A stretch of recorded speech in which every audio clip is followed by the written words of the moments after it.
నీ చంద్రబాబు నేను ఒకటి అడుగుతున్నా, ఇదిగో నీ మోసం. ఎన్నికల వేళ నువ్వు చెప్పినావు ఇది చేస్తాను అని. ఇదిగో నీ సూపర్ 6. దీనికి కావాల్సిన బడ్జెట్ ఇది 74,000 కోట్లు. నువ్వు చేసినది మోసం కాదా?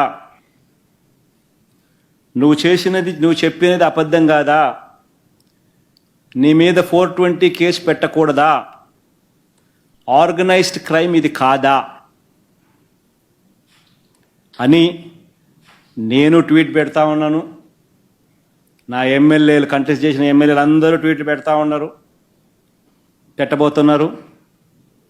మా పార్టీకి సంబంధించిన అందరూ కూడా ట్వీట్ పెట్టి నీ మీద ఎందుకు 420 కేసు పెట్టకూడదు, నువ్వు చేసినది మోసం కాదా అని వైఎస్ఆర్సీపీకి సంబంధించిన ప్రతి కార్యకర్తకు పిలుపునిస్తూ ఉన్నాను. ఈ రెండు కూడా ఇదే మాదిరిగానే పెడుతూ ట్వీట్ చేయండి.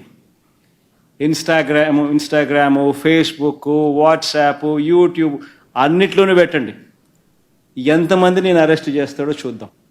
అరెస్ట్ చేయడానికి ఏదైనా ముందుకు వస్తే ఫస్ట్ నా దగ్గర నుంచి స్టార్ట్ చేయమని చెప్తున్నా.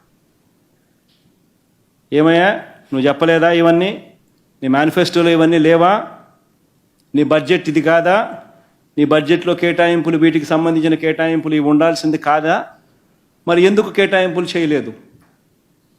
చేసినందుకు, చేయనందుకు, మోసం చేసినందుకు, అబద్ధాలు చెప్పినందుకు నీ మీద 420 కేసు ఎందుకు పెట్టకూడదు అని ప్రశ్నిస్తూ రాష్ట్ర వ్యాప్తంగా ప్రతి ఒక్కరం కూడా ట్వీట్ చేయబోతున్నాం.